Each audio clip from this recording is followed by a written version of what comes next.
Fala pessoal, Papo Doce, nosso canal de conversa, de bate-papo aqui no YouTube. Obrigado a todos que participam, que ajudam este canal de esquerda a sobreviver, a se manter aqui no YouTube. A gente sabe que menos de 30, 40, 50 mil inscritos para esse segmento que a gente fala política, a gente não existe pro YouTube, né? Vou botar meus óculos de longe aqui para ver vocês melhor.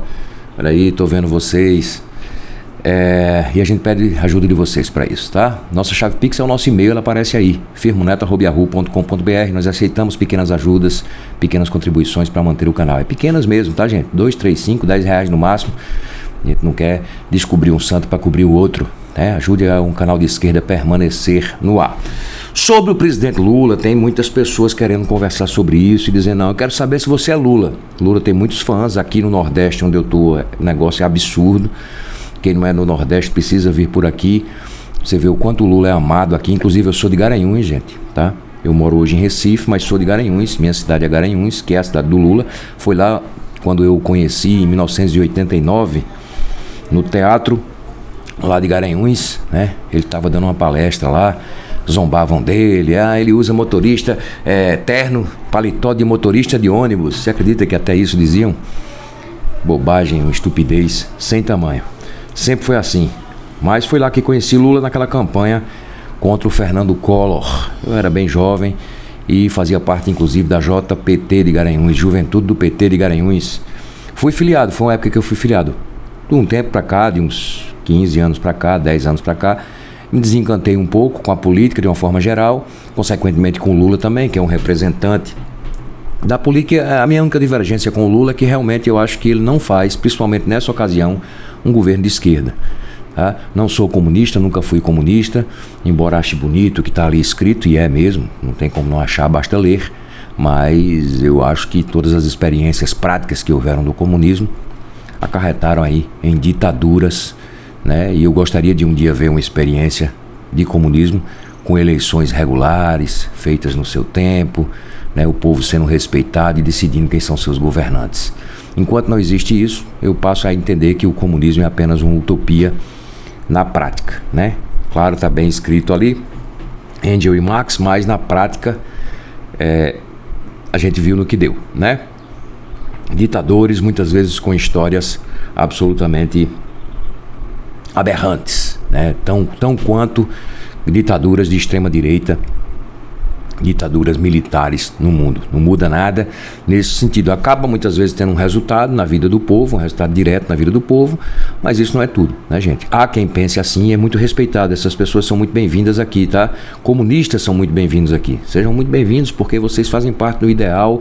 A gente precisa da utopia, a gente precisa do imaginário de uma sociedade justa, igual, em comum, tudo pro povo, os meios de produção sendo apropriados pelo Estado. Essas pessoas que pensam assim são bem-vindas. Eu tô aqui para ser convertido, tá? Nunca para a direita, mas para a esquerda eu aceito ser convertido. Já tentaram bastante, tem um queridíssimo amigo comunista mesmo e procura levar isso na prática, né? Mas eu tenho esse descrédito por ter visto, infelizmente, na prática a coisa não funcionar como deveria.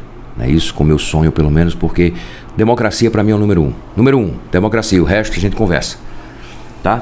Até a extrema-direita malucada aí é passível de um diálogo, de uma conversa. Claro que quando vai para o campo do fascismo ou do fascistoide, que é diferente, né?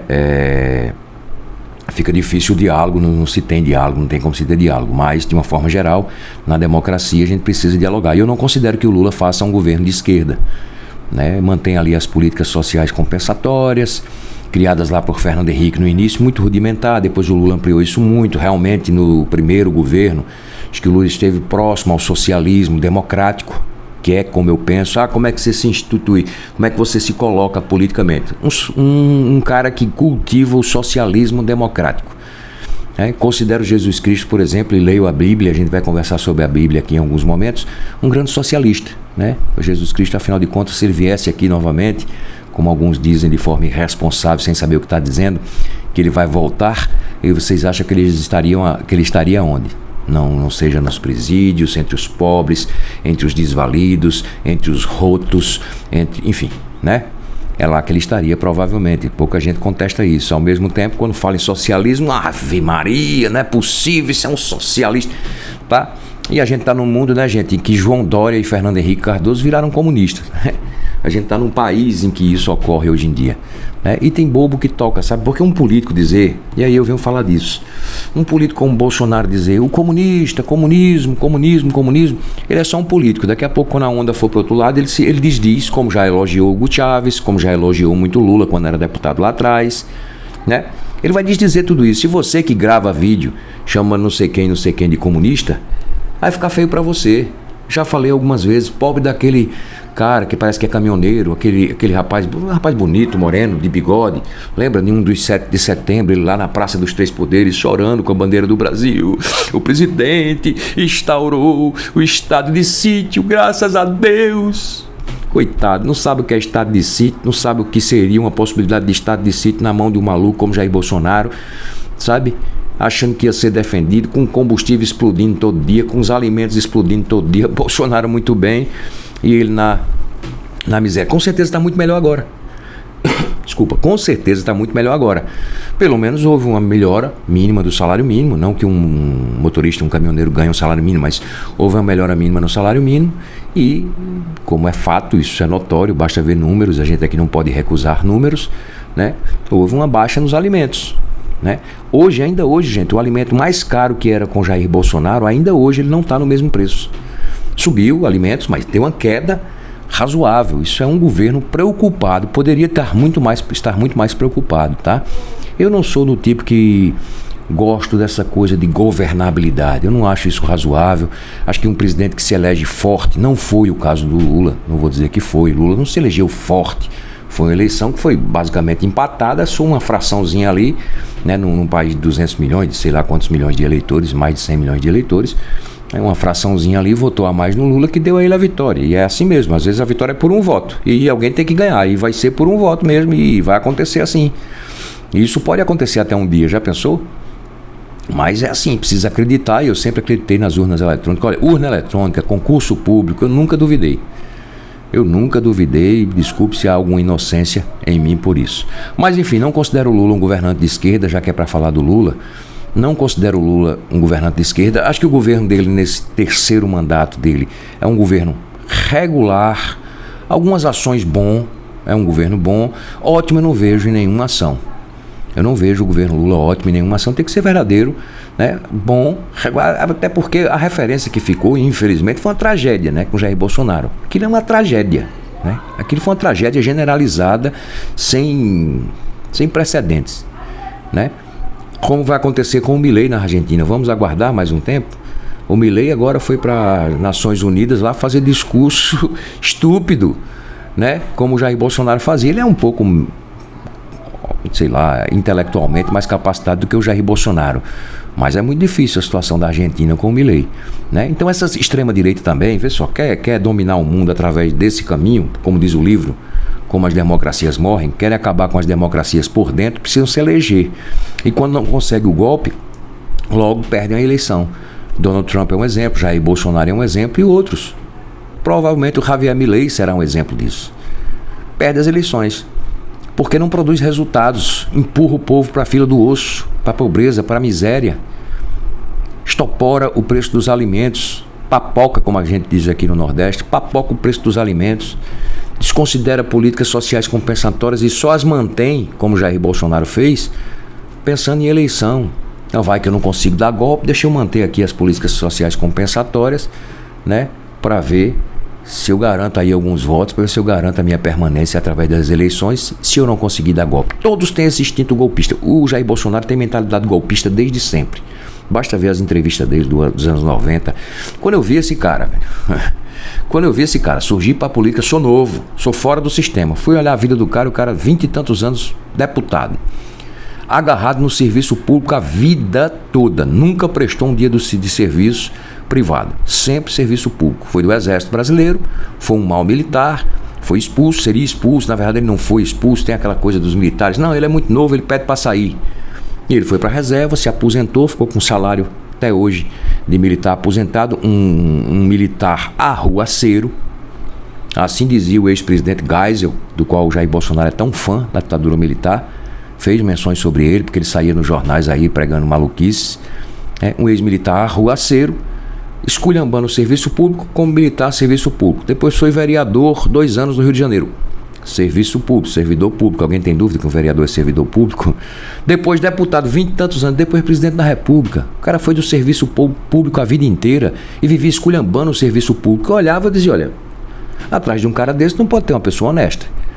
Não pode existir uma pessoa honesta. Uma pessoa honesta não faz isso. Uma pessoa honesta não se comporta, não vai esculhambar. Ou pelo menos diz, olha, eu sou contra todo serviço público, só admiro político e militar. Que foi os que ele frequentou a vida inteira. Então, por trás dessa pessoa não tem uma pessoa honesta, não tem uma pessoa com decência, com caráter. E essa pessoa foi alçada à presidência da República, claro, compreendo, tendo em vista vários fatores, a debacle do governo Dilma, o mau segundo governo Dilma, que foi um governo muito ruim, o segundo governo Dilma, e a queda dela, consequentemente, tendo em vista os escândalos de corrupção que estouraram aí na televisão, e antigamente a televisão era muito mais importante do que hoje, todos os dias, dizendo, imagine uma Rede Globo, o poder de uma emissora dessa, todos os dias dizendo, nos seus horários nobres de maior audiência, diariamente, que o Lula de repente era o maior corrupto do mundo e tinha montado uma organização criminosa. Mesmo que não fosse, ali ele já estaria condenado, né? Ali ele já estaria condenado. Foi o Sérgio Moro lá, que era o juiz da vez, da primeira instância, que dava a primeira sentença, passou do ponto, só queria ser político. Quando diziam isso, riam da gente. Também que vocês estão errados. Se tem alguém de direita aqui, se tem alguém que tem coragem de estar aqui sendo de direita. Imagina, você não quer as pessoas de direita aqui? Quero. Quer vir pra cá? Quero. Agora aqui vem com números, vem com argumentos. O cara veio falar aí, Jair Bolsonaro com o povo viveu melhor. Eu digo, meu irmão, pega aí, arroz, farinha e feijão. Os 3 alimentos mais importantes, mais usados pela sociedade, pela camada pobre. Vê quanto eram os preços com Jair Bolsonaro lá, já faz 2 anos que Jair Bolsonaro saiu da presidência. E vê quanto é hoje. Hoje, com essa inflação que teve, que é pequena, mas teve, ainda não é o mesmo preço. Feijão aqui com Jair Bolsonaro chegou a R$11 e eu não minto. Hoje é 9. Baixou para 7, subiu para 8, subiu para 9, já tem que controlar. Já tem que controlar. Então o governo Lula precisa prestar atenção nessas coisas, não é só subir o salário mínimo, mas sim as políticas sociais compensatórias são importantes, mas a grande transferência de renda vem através do aumento do salário mínimo. E o Brasil, a economia brasileira, uma economia intermediária que volta a frequentar aí, depois do Lula de novo, né? Porra, esse direita não aprende, né, bicho? Vai fazer um bom governo, cara, pra vir questionar aqui em qualquer outro lugar. Depois do Lula de novo, o Brasil volta, quer dizer, a direita vem e derruba, a esquerda vem, chamada esquerda, que eu não considero Lula de esquerda, se levanta, a direita vem e derruba, a esquerda vem e fica nessa. Fica nessa. Por que Bolsonaro conseguiu o recorde de ser presidente e não ser reeleito? Porque matou o povo de fome. O comportamento dele na vacina foi genocida mesmo. Ninguém chama necessariamente ele de genocida. Qual é a diferença? O comportamento dele foi: vão-se embora, nada de vacina, vão se aglomerar nos ônibus, vão trabalhar, porque senão a economia quebra. E ele é um homem que a vida inteira nunca trabalhou. Ele é um preguiçoso. Jair Bolsonaro é um preguiçoso para trabalho. Todo mundo sabe disso. Enfim, gente. Sejam muito bem-vindos. Papo Doce é nosso canal de conversa, de bate-papo sobre tudo, sobre todos os assuntos. Não vai ser só política, mas política é o foco principal por enquanto aqui. A gente vai voltar a falar sobre o Pablo Marçal, sobre o que ele andou aprontando. Para mim, perdeu as eleições em São Paulo, está fora do páreo, não irá para o segundo turno. Anote aí e volte aqui. Pablo Marçal não irá ao segundo turno. Anote aí, você que fica, anota aí, volta aqui pelo menos. Porra, tu acertou, cara. Não irá para o segundo turno. O segundo turno vai ser entre o prefeito, que tenta a reeleição, e o Boulos. Fato. E vocês vão ter que engolir isso. Mais um idiota, um outsider, um idiota completo, chega com perspectivas. O povo dá a ele isso. Violento, nada na cabeça, tão estúpido quanto o Jair Bolsonaro. Ficou rico? Ele é uma referência. Vamos ver como esse cara ficou rico? Isso vai aparecer, tá? Bom, a gente vai falar sobre isso no outro vídeo, tá certo? Nossa chave Pix apareceu aí. Pequenas doações, é o nosso e-mail. A gente aceita, recebe e agradece muito. Muito obrigado aos amigos que comentam aqui, que estão dando essa força. A gente vai melhorando, tá, gente? Estou procurando fazer leituras de coisas pra gente trazer pra cá. A gente vai melhorando dentro do possível, dentro das nossas limitações, tá bom? Se você quiser e puder, torne-se membro do nosso canal. Nós temos agora o Clube de Membros, tá? É uma pequena taxa que o YouTube, é do YouTube isso, tá? Mas eles cobram acho que R$ 7,99 por mês para quem é membro, e os membros recebem antes. Quando eu posto os vídeos, posto agora, por exemplo, estou gravando de manhã, vai entrar à noite, mas membro recebe logo agora, tá certo? Entre outras coisas que a gente vai criar para o clube de membros do nosso canal Papo Doce, tá bom? Papo Doce com Firmo Neto. Muito obrigado a você. Seja bem-vindo, bem-vinda. Ah, você não quer pessoas de direita aqui? Quero, sejam bem-vindos, mas venham com argumentos, venham com números. Quer discutir números? Venha para cá. Inclusive, você pode, sendo membro, nos mandar pequenos vídeos para que a gente os publique aqui. Você vê como a gente vai na democracia ao extremo. Você pode participar de lives conosco desde que queira. Live ao vivo, não é negócio de ficar no comentário, não. É live entrar aqui com a gente ao vivo. E pode nos enviar pequenos vídeos, tudo isso vai ser divulgado direitinho a partir do momento que a gente tiver os primeiros membros no canal, tá bom? Um abraço, valeu!